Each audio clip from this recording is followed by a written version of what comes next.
sábado. Vamos lá, título da lição, verso. Relações sociais. Acima de tudo, porém, tende amor intenso uns para com os outros, porque o amor cobre multidões de pecados. Ok. Antes da gente discutir um pouquinho sobre o verso e as implicações deles com o título da lição, vamos para os objetivos. O que a gente tinha para aprender essa semana, o que a gente tinha para sentir desse aprendizado e a nossa prática. Então, o primeiro objetivo, o conhecimento. O que a gente tinha para aprender a partir do estudo dessa semana. Que Deus estabeleceu diferentes níveis de autoridade neste mundo, e que os cristãos devem se submeter a toda a autoridade estabelecida. A primeira referência que a gente tem para a lição dessa semana é entender duas coisas, dois elementos importantes. Primeiro, que todas as autoridades no mundo, não importa o tempo, o lugar ou o nível, todas as autoridades constituídas oficialmente no mundo estão lá pela permissão ou vontade direta de Deus, uma ou outra coisa, que no final das contas é a mesma coisa. A segunda questão é, uma vez lá colocadas, elas implicam no exercício da vontade de Deus, e pelo exercício da vontade de Deus, a referência para nós é obediência.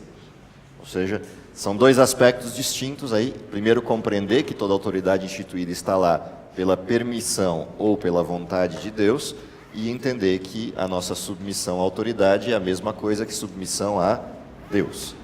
Okay? Então, essas duas coisas são importantes como objetivo de conhecimento para essa semana. Entendido que é assim, então o resto faz sentido. Qual é o sentimento que deveria resultar disso? Perceber o sistema divino de ordem e autoridade e se submeter a ele. Ou seja, obedecer autoridades no mundo é aprender a obedecer à autoridade de Deus, por exemplo e analogia.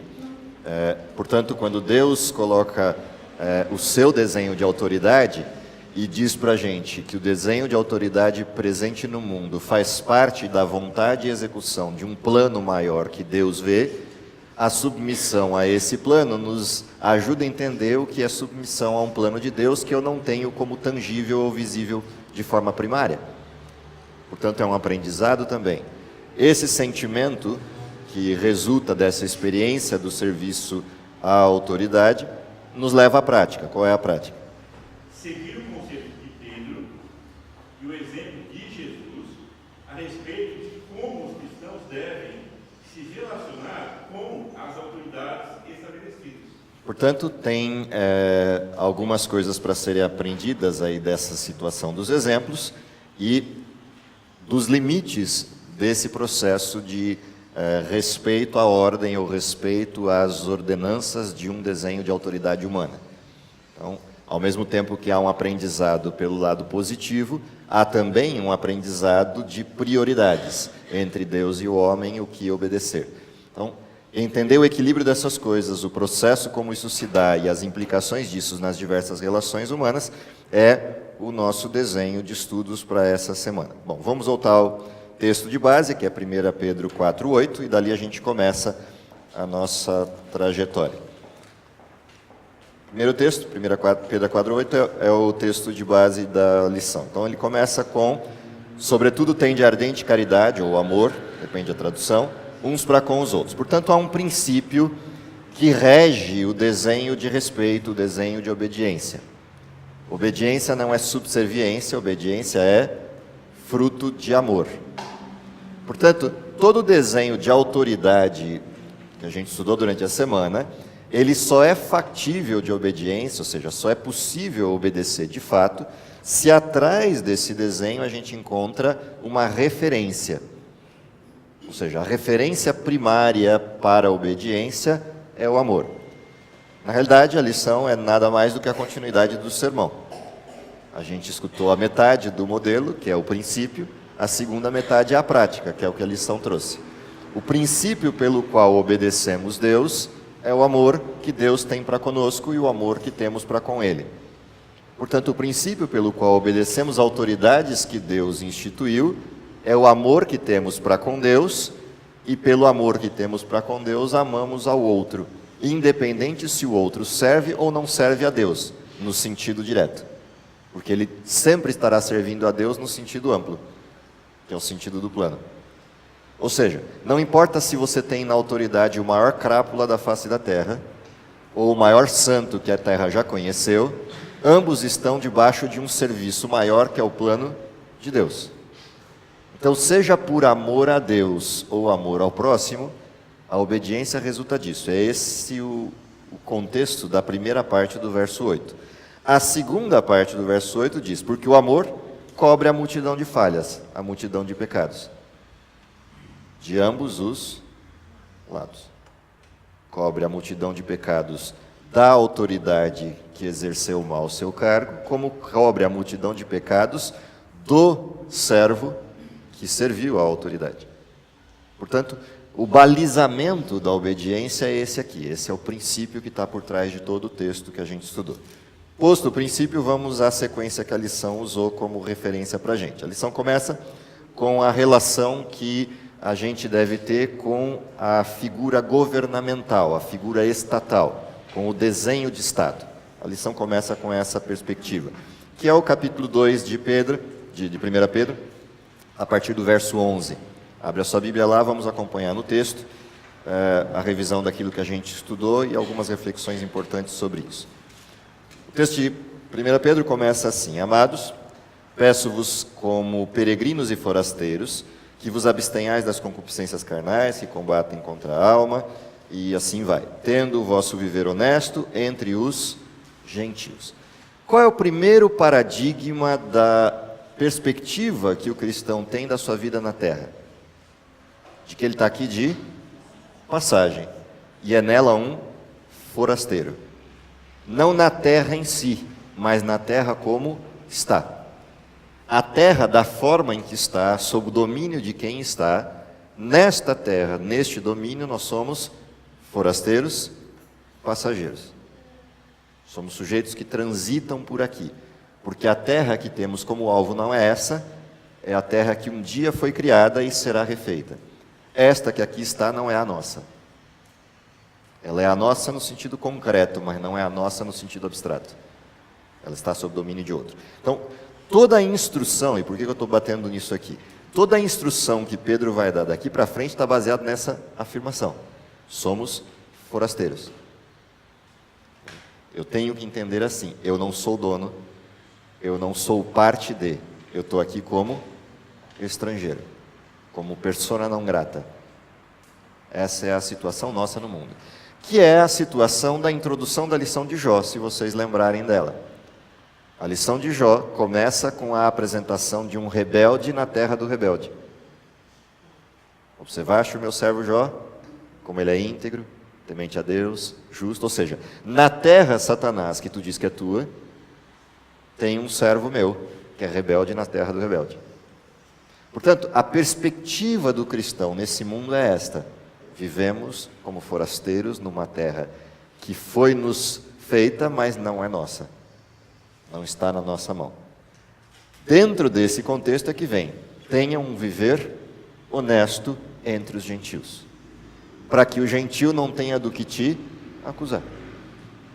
Se a terra é dele e é injusta, que a injustiça seja dele e não sua. Que a injustiça dele seja por te trapacear e não sua. Que a injustiça dele não encontre em você causa.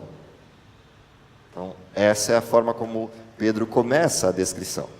Para que naquilo que falam mal de vós, como de malfeitores, glorifiquem a Deus do dia da visitação pelas boas obras que em vós observam.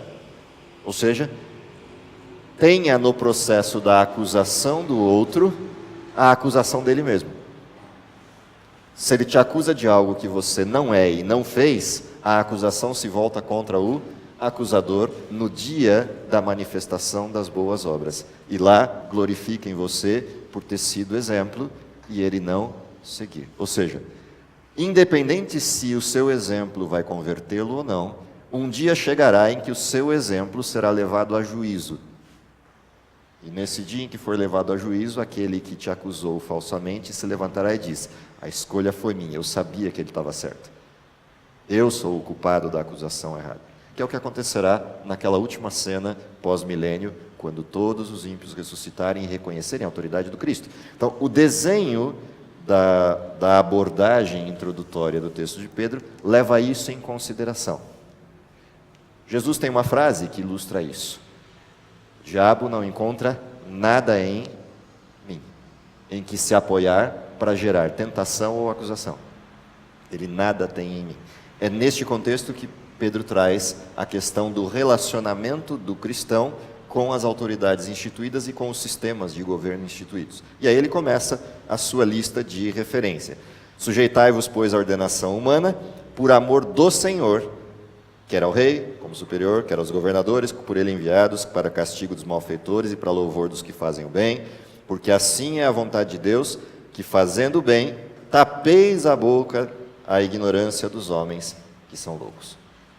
Portanto, qual é o motivo pelo qual obedecemos autoridades instituídas e obedecemos às leis? A integridade do cristianismo que dizemos ter. Quanto mais íntegra é a prática dentro daquilo que é o arcabouço legal humano, mais glorificado é Deus pela integridade dos seus filhos. Portanto, tem uma referência sendo formada no mundo sobre a autoridade genuína, autoridade legítima. Os cristãos deveriam ser conhecidos como aqueles que não variam a regra, no sentido não do regramento torpe, mas no sentido de não variar a integridade. Não importa quão grotesco seja o desenho, eles não variam a integridade. Essa deveria ser a forma como os cristãos fossem vistos por todos, no mundo em que são forasteiros. Porque é exatamente por ser assim que as pessoas são chamadas a atenção para olhar para um outro mundo. Como seria o mundo se Deus fosse o governante? O mundo seria de pessoas assim, com este perfil. Então começa assim o desenho. Diga.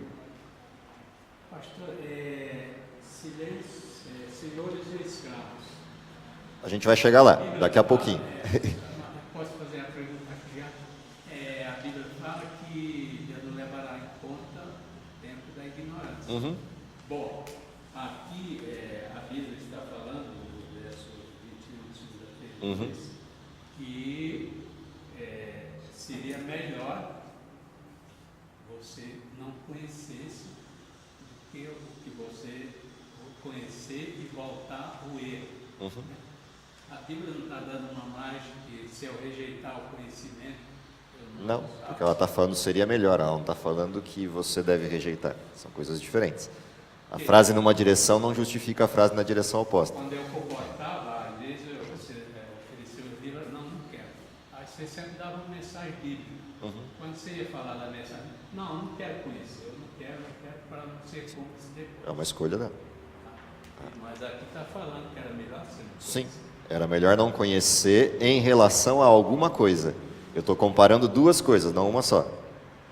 De um lado tem uma coisa que é você conhecer e voltar ao erro. Do outro tem não ter conhecido a verdade. Qual dos dois é melhor entre estes dois? Não ter conhecido a verdade. Ok? Mas é só entre esses dois. Quando você retira aquele da cena e tenta justificar, você retirou a comparação. Portanto, a frase já não vale mais para esse contexto. A frase só tem sentido quando as duas coisas estão juntas para eu comparar. Entre essa e essa é melhor. Ok? Tira essa, a frase já não tem mais sentido. Então ela não pode ser usada para justificar nada, porque ela não tem o termo de comparação. Ok? Frase numa direção não justifica a direção contrária. Esse é um erro bastante basal nas estruturas das pessoas tentarem justificar seus próprios erros. Elas usam frases de uma direção só para justificar a direção oposta. No direito isso é muito comum, inclusive, das pessoas fazerem isso. É a forma como os advogados encontram as brechas nas leis humanas. Fazem isso o tempo inteiro.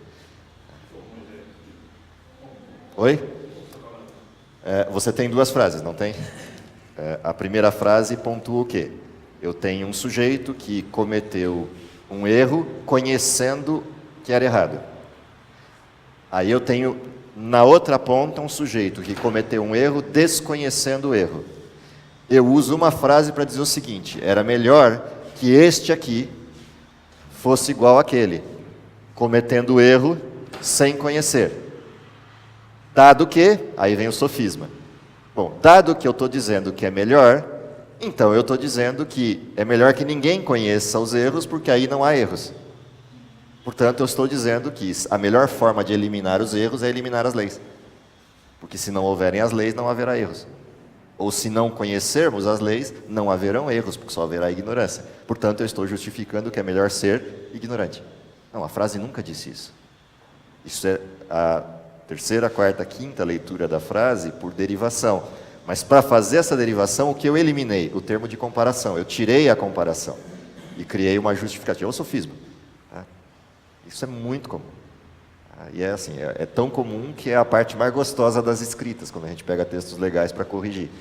Que é quando você vai derrubando as teses que a gente chama de tergiversar, né? As teses de sequência de modelos, onde o pessoal usa uma referência, sorrateiramente ele faz esquecer da primeira referência que foi usada como comparação na primeira frase, para justificar todas as demais ideologias que ele quis construir. Como é que você derruba isso? Você lembra ele do que ele esqueceu. Volta lá na primeira frase e fala, olha, tudo isso que você falou seria certo, exceto se... E aí você volta ao primeiro ponto, que é o que ele deixou debaixo do tapete para ninguém ver.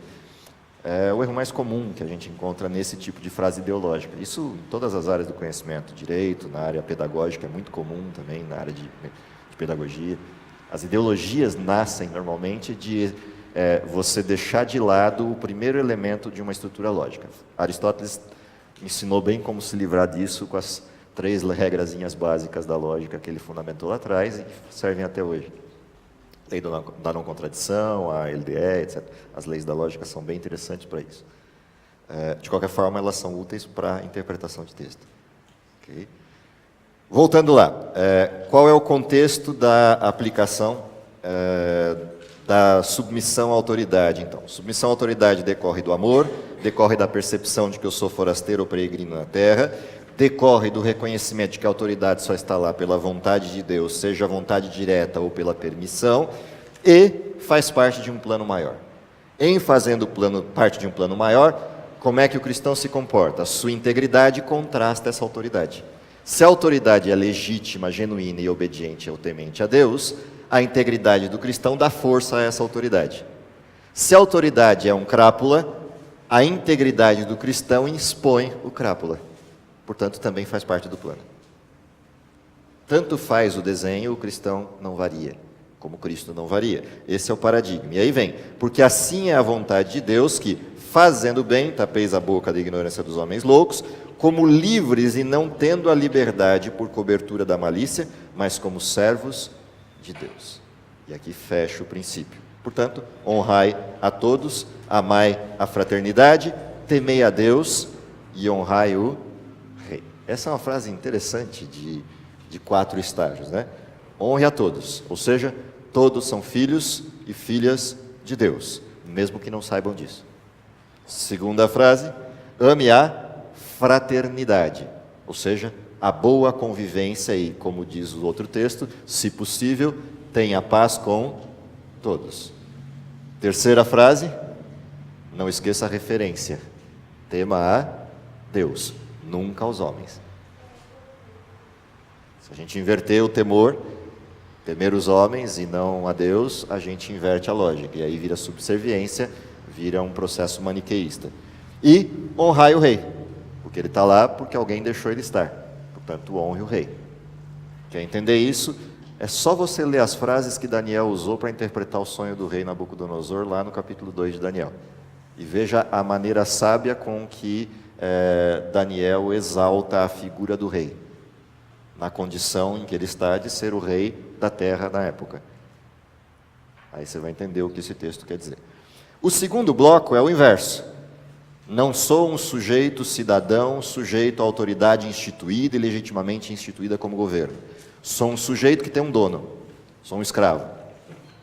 Aqui vem um outro lado de autoridade que é distinto do primeiro. O primeiro é uma autoridade instituída por Deus dentro de um contexto claro de autoridade humana, organização social. O segundo é um contexto de usurpação do que o texto anterior disse. O texto anterior disse, honrai a todos, porque todos são filhos de Deus. A escravidão é uma desonra. Portanto, é um desrespeito ao princípio do texto anterior. Mas é uma referência ao início do texto. O texto anterior disse que somos peregrinos e forasteiros, numa terra que não é nossa. É por dádiva, mas não é mais por realidade. E será de volta. Esse intervalo produz uma referência interessante. Numa terra de forasteiros, eu me transformar em escravo é uma possibilidade existente. A intenção de Satanás é que todos sejam seus escravos. Portanto, não seria diferente na terra de forasteiros em que estamos haver escravidão. Neste contexto, considerando que estamos num mundo de pecado, cujo dono é outro, pelo menos na sua usurpação, vêm as instruções. Então, vós, servos, sujeitai-vos com todo temor ao Senhor, não somente ao bom e humano, mas também ao mal. Bom, espera lá. Isso não é uma contradição com o texto anterior, que diz que eu devo temer a Deus e não aos homens? O problema é que no contexto aqui é quem é meu dono. Alguém usurpou o lugar de Deus e agora é meu dono. Então Deus vira para ele e diz o quê? Você está disposto a amar neste nível? Amar aquele que usurpou a minha posse sobre você e se tornou seu dono?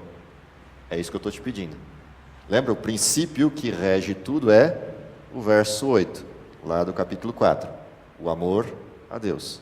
Você está disposto a amar a esse nível, mesmo amar aquele que te usurpou de mim e fez de você uma propriedade? Se sim, então eu vou pedir mais uma coisinha. Ame o dono bom e o dono mau. Não é pouco o que está sendo pedido aqui, não é pequeno o que está sendo pedido aqui, mas ele é tão grande quanto o oposto disso na última cena.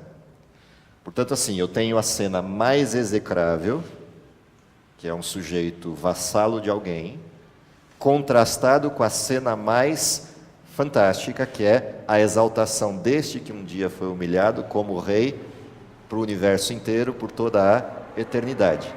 Portanto, quando Deus pede isso ao escravo, Ele está pedindo baseado no contexto de que esse escravo é só um forasteiro e de que a vida não é esta, a vida que está prometida é aquela. Você aguenta o tranco aqui, sabendo que a vida é aquela, amando o ignorante do seu dono, que não sabe que aquela vida existe, para ele aprender por você e a sua submissão que aquela vida está disponível. Você estaria disposto a amar o seu dono a este nível, na ignorância dele, na maldade dele, para tentar salvá-lo pela sua integridade? É disso que estamos falando quando esse texto está sendo colocado. Diga. Fiquei impressionada com essa lição, com a atualidade dela. Sim. Porque ela veio num momento Pertinente. assim, perfeito. Para o Brasil não é nada melhor. Perfeito. E eu acho que ela veio como um lembrete para a gente, realmente, do nosso não envolvimento com movimentos contrários Sim. ao governo, né, ao rei. Sempre há esse questionamento no nosso meio. Inclusive, dia 28 agora de abril parece que está sendo feita uma mobilização, vai ser feita uma mobilização. E com certeza esse assunto vai de novo sobre Vai, o nosso vai, meio. vai. Então, acho que tem um recadinho aí para a gente, né? Então, o nosso envolvimento está com o certo. Ok? Envolvimento com o certo significa fazer o certo e defender o certo e defender a transparência do certo. Esse é o nosso envolvimento com o Estado. E o nosso envolvimento com a autoridade, ele repousa sobre que balizadores? Se a autoridade está lá, eu respeito o cargo, independente do crápula que o ocupe e em que circunstâncias. O cargo é a questão, ok? Porque o cargo representa outras questões que ultrapassam o limite da pessoa. O cargo representa integridade, o cargo representa legitimidade de governo, o cargo representa aplicações de ordem pública, o cargo representa uma série de outras questões, independente do crápula que o ocupe e como o exerça. Okay? O como ocupa e o como exerça, ele vai se ter com aquele que permitiu que ele estivesse lá. Não comigo, eu não sou juiz dele. Agora, eu tenho uma obrigação formal, independente do nível que a autoridade tenha. É a obrigação formal de fazer o quê? De avisá-lo do erro. Toda vez que esse erro passa por mim.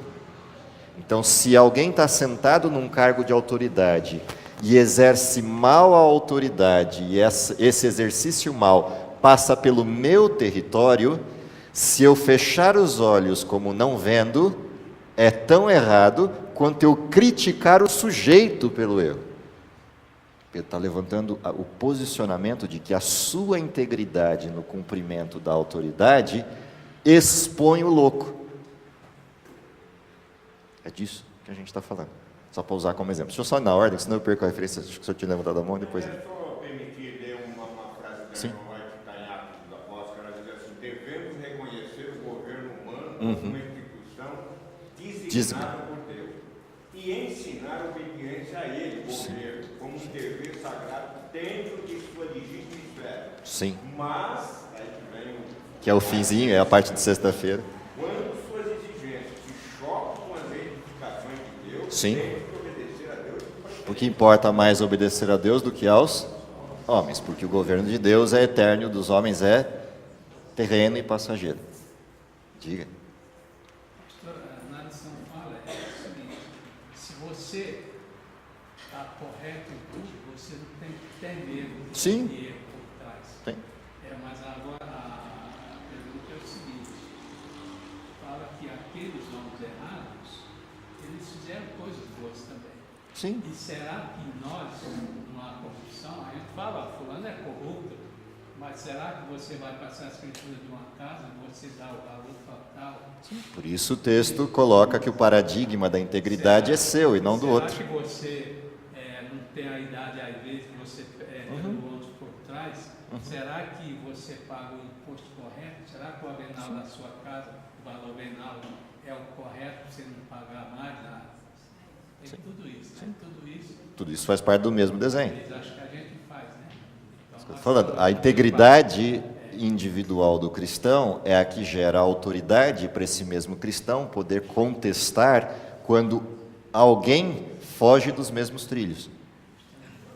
Essa é a questão. E é exatamente essa integridade que me permite fazer o finalzinho do texto do irmão Giroto. Quando ele diz que eu tenho que contestar uma autoridade quando ela me diz para fazer algo que é contrário a Deus. Quando ela me diz para fazer isso, é a minha integridade em tudo aquilo que não era contrário a Deus e que eu sempre fiz. Ou seja, todas as leis que eram neutras, entre aspas a palavra neutras, mas todas as leis que eram neutras em relação àquilo que é a verdade de Deus, eu as cumpri fielmente. Aí vem uma lei que é contrária a Deus. O meu cumprimento às leis naquele período é o que me dá a autoridade para dizer: esta lei eu não posso cumprir. E o outro não tem no que se apegar. Quer ver isso? Voltamos a Daniel, capítulo 4, 5 e 6. E vamos ver as historinhas que estão ali. Quando a gente chega na história dos garotos na fornalha, a integridade deles em cumprir tudo é o que gerou no rei o desconforto de falar: eu vou dar uma segunda chance para vocês. Vocês são bons demais para eu perder.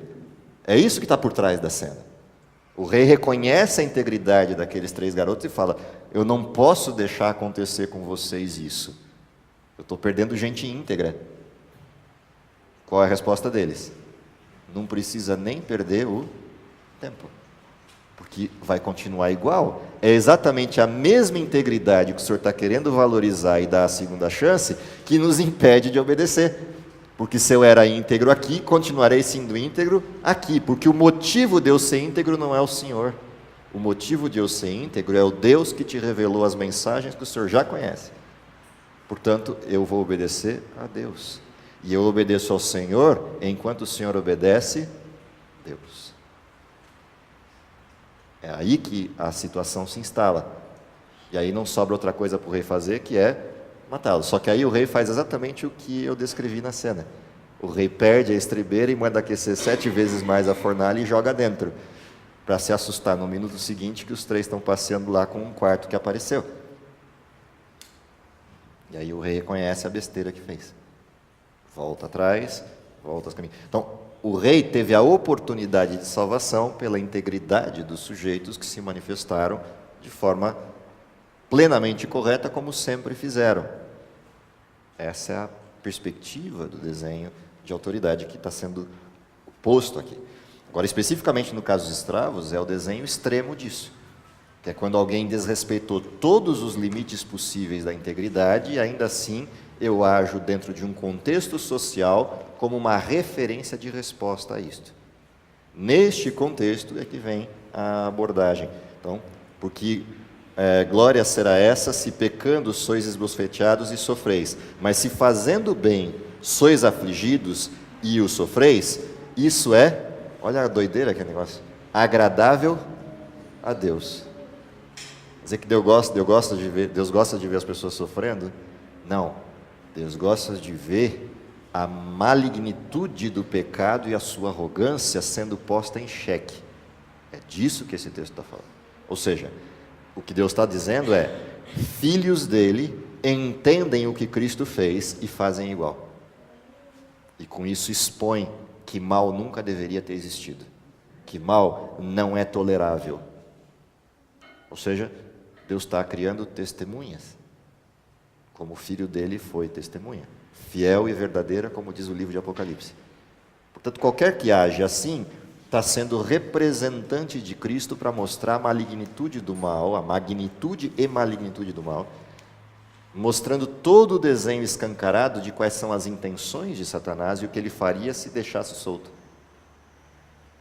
É nesse sentido, de forma diminuta, que isso é agradável a Deus. O agradável não é o sofrimento que o sujeito está passando, mas é o motivo pelo qual ele se dispôs a passar. Isso é que é agradável a Deus. Ele faz isso porque ama. Porque se fizer isso só para ser bonzinho, também não vale. É abominável a Deus. Mas se ele faz isso porque ama o patrão e vê no patrão a possibilidade de salvação, aí é íntegro. Quer entender isso?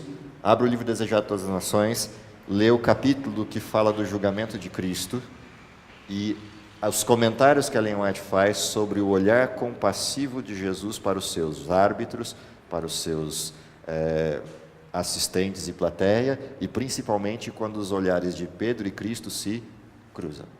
Aí você vai entender o significado desse texto aqui, de forma plena, de forma ampla.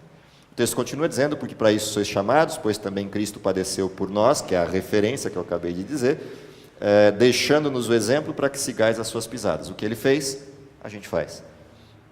O qual não cometeu pecado, nem na sua boca se achou engano, o qual, quando o injuriavam, não injuriava, e quando padecia, não ameaçava, mas entregava-se àquele que julga justamente, levando ele mesmo em seu corpo os nossos pecados sobre o madeiro, para que, mortos para os pecados, pudéssemos viver para a justiça, e pelas suas feridas fostes sarados. Porque éreis como ovelhas desgarradas, mas agora tendes voltado ao pastor e bispo da vossa alma. Portanto, a referência de obediência é essa. Qualquer obediência que não tenha isso como referência, ela é farisaica, para pegar carona no sermão que escutamos hoje de manhã. A terceira referência da lição vem para essa questão dos relacionamentos conjugais. E aí, dois textos estão na abordagem da lição, o de Coríntios 7 e o de 1 Pedro 3, 1 a 7, que é a sequência desse texto. O que é interessante nessa referência aqui? De novo, pegando carona na sua observação. Porque o texto diz que quem está em convivência com um cônjuge que não é da fé, porque o texto diz isso, então está autorizado a convivência com o cônjuge não da fé? Não, o texto é pós-facto.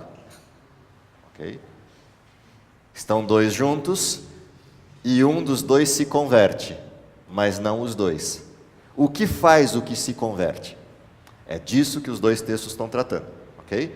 O texto não é uma autorização tácita para o casamento em julgo desigual. O texto é a referência do que fazer se o julgo desigual se instalar num casamento existente. Ok? É o inverso do modelo. Posto que é assim, semelhante vós, mulheres, sede sujeitas ao vosso próprio marido, para que também, se algum não obedece à palavra, pelo procedimento de sua mulher, seja ganho sem palavra. Ou seja, o que ganhará o marido? A fé, a obediência, a integridade, o serviço desinteressado. Por quê? Porque se amava para casar, ama depois que casou com Cristo, não ama? Ou se bobear, ama mais depois que se casou com Cristo. Não é esse o desenho? Agora, casei com Cristo, odeio o marido que não casou com Cristo também. Então, assim, o desenho é, sem palavra, salve ao outro. Considerando a vossa vida casta em temor, o enfeite delas não seja o exterior, no frisado dos cabelos ou no uso de joias de ouro, na compostura de vestes, mas o homem encoberto no coração, no incorruptível trajo de um espírito manso e quieto, que é precioso diante de Deus. Portanto, aqui uma referência bastante explícita de qual é o papel de um cristão no relacionamento mais proximal que existe na Terra, que é o relacionamento conjugal. O papel é o mesmo que o escravo e o dono lá atrás. Exatamente o mesmo. Com as mesmas referências e com o mesmo desenho de amor. Se a gente pega o texto de Coríntios 7, Paulo é mais explícito até do que Pedro, porque Paulo é assim mesmo, e ele vai discorrer sobre esse tema com algumas características interessantes de referência, que também é legal de olhar. Ora, quanto às coisas que me escrevestes, bom seria que o homem não tocasse em mulher, mas por causa da prostituição, cada um tem a sua própria mulher, e cada uma tem a seu próprio marido. Cada um pague ao outro a benevolência que lhe é devida, e assim seguem as instruções. Até que a gente chega no momento do processo, que é a questão da fé. Ora, o que fazer com a questão da fé? O que fazer quando o outro é crente ou descrente? Se, porém, se apartar, fique sem casar. Aliás, verso 12. Mas aos outros digo, eu não o Senhor. Se algum irmão tem uma mulher descrente, percebe? É legal o texto de Paulo porque ele inverte o desenho. Tá? Então, se algum irmão, lá se alguma mulher tem um marido descrente, aqui se algum marido tem uma mulher descrente. Se algum irmão tem uma mulher descrente e ela consente em habitar com ele, espera lá. A quem cabe o direito de dizer fico ou não fico no relacionamento? Ao crente ou ao descrente? Ao descrente. Então, se o descrente consente em continuar casado com aquele que passou ou aquela que passou a crer, então aquele que crê não o abandona, ou não a abandona. E se alguma mulher tem marido descrente e ele consente em habitar com ela, também não o deixe. Porque o marido descrente é santificado pela mulher, e é isso que eu queria resgatar do texto. Ou seja, a obediência do crente no relacionamento cristão santifica o outro. Mas espera lá, mas a escolha de salvação não é individual? Sim, a escolha de salvação é individual, mas a santidade é coletiva. Como assim? Quando de fora para dentro as pessoas olharem aquele relacionamento, vem que relacionamento? Um relacionamento santo e perfeito. Portanto, o que acontece quando as pessoas veem que aquela mulher ou aquele homem crê e vê no relacionamento deles perfeição? Ora, crer e perfeição relacional estão ligados. Percebe que está acontecendo algo atrás do desenho? A gente não está falando só sobre a salvação do cônjuge, a gente está falando sobre a imagem do cristianismo, que é o mesmo que acontece com o escravo e que acontece com a questão do respeito aos governos. Portanto, quando ele continua o texto e diz, pela mulher e a mulher descrente santificada pelo marido, doutra sorte, os vossos filhos seriam imundos, mas agora são santos, porque o relacionamento em paridade, mesmo que a crença esteja distinta, dá aos filhos a estabilidade necessária para fazer a escolha correta. Olha para onde isso vai. O impacto daquele que crê exercer de forma plena a integridade da crença permite que os filhos, durante a convivência, observem. Espera lá, papai faz isso, mamãe não. Mamãe faz isso, papai não. Papai não faz, mas a integridade dele se manifesta aqui, o equilíbrio aqui, a mansidão aqui, o processo aqui.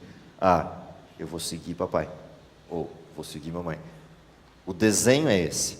Dado que é assim, o processo se fecha com a referência de salvação possível, que é, no fim de tudo, qual é o resultado esperado?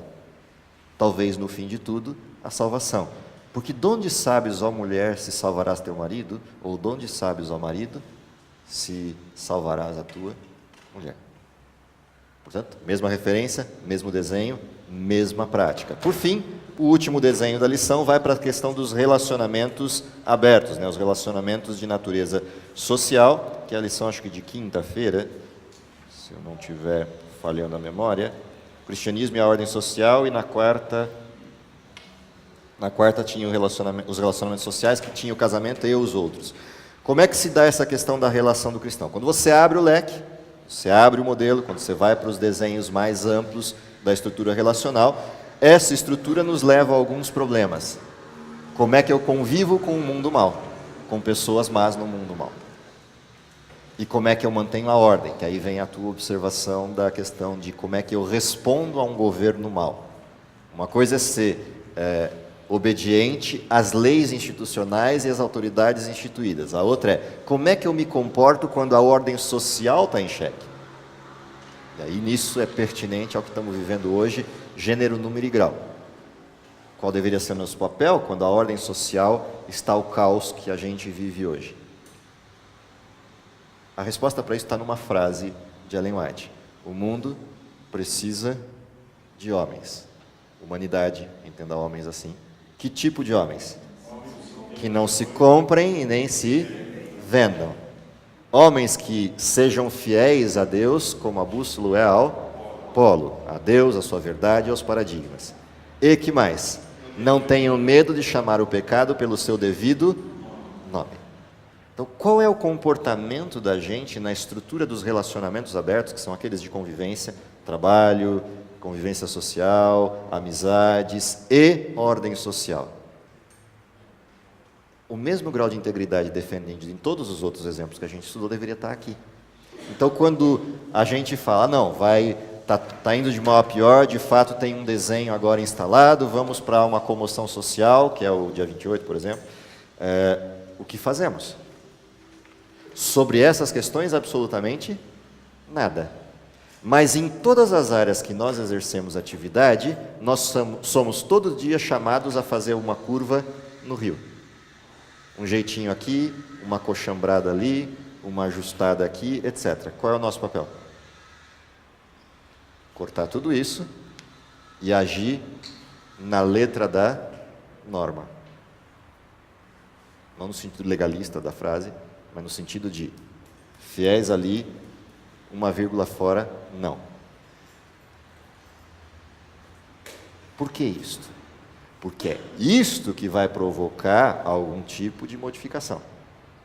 Não adianta eu ir para a rua, não adianta eu bater panela, não adianta eu fazer greve. Nada dessas coisas adianta se a integridade não está presente no que está batendo a panela, se a integridade não está presente no que está fazendo a greve. Ou seja, de que adianta eu bater panela sonegando impostos? De que adianta, percebe? Tem direito de bater a panela aquele que não tem os mesmos pecados dos quais ele acusa o corrupto. Porque que diferença tem na corrupção de 30 milhões e na corrupção de R$2? Só o tamanho do estrago. Essa é a única diferença. Mas a corrupção é a mesma. Porque se esse aqui tivesse acesso aos 30 milhões, com a índole dos R$2 faria o mesmo. Ou você acha que o sujeito começou roubando 30 milhões? Ou começou roubando R$1? Entendeu a diferença? Quando a gente olha o desenho, é disso que a gente está falando na estrutura geral. Então, o nó está aí. Então, qual é o comportamento que o cristão deve ter? Qual é o desenho que o cristão deve levar? O desenho que o cristão deve levar é esse nível de abordagem. Esta forma de olhar para esse desenho. Aí eu consigo cumprir o que você falou, de não entrar no pacote. Isso não significa que eu não vou contestar o erro, mas eu vou contestar nas vias certas, nos lugares certos e com as autoridades certas, em qualquer nível que seja ela, que é o que a gente tenta fazer dentro do sistema, na medida do que nos é possível fazer. Então, dado que é assim, o que essa lição nos ensina sobre a vida nesse mundo? Primeiro, a vida nesse mundo tem que estar pautada numa referência, o amor de Cristo por nós e o nosso por Ele. Segunda referência, a nossa vida nesse mundo tem que estar pautada pela perspectiva de salvar pessoas. Terceira referência, a nossa vida nesse mundo deve estar pautada pela demonstração de santidade do Cristo a quem servimos. Nisto conhecerão quem somos. Nisto se manifestará o Cristo presente no mundo atual. E aí a gente fecha o ciclo dos 3 objetivos da lição e volta ao verso que abriu a lição. O verso que abriu a lição nos apontava para esse tipo de amor, para esse tipo de caridade. E é interessante a palavra caridade ali, porque a forma de ajudar é a integridade. A forma de ajudar de fato é ser íntegro. Aí você consegue reverter o modelo. Que Deus nos abençoe, que essa seja a nossa possibilidade de vida e prática. É o meu desejo para vocês e para mim. Vamos orar? Querido Pai que está nos céus, te agradecemos pelo dom da vida, te agradecemos pela oportunidade de sermos chamados teus filhos, pela missão que nos colocaste à frente para executarmos, e para isso pedimos poder que venha do alto, que nos dê a sabedoria necessária, a perseverança e paciência, a tolerância, para viver num mundo com tantas deturpações, com tanta inépcia e com tanta variação de padrões, e ainda assim conseguimos achar o fiel da balança correto pela entrega e devoção aos teus princípios e à tua lei. Ser com cada um de nós, no preparo para a tua vinda, e que, se possível, possamos vê-lo voltando em nossa geração. É nosso desejo, hoje e sempre, amparado por Jesus Cristo. Amém.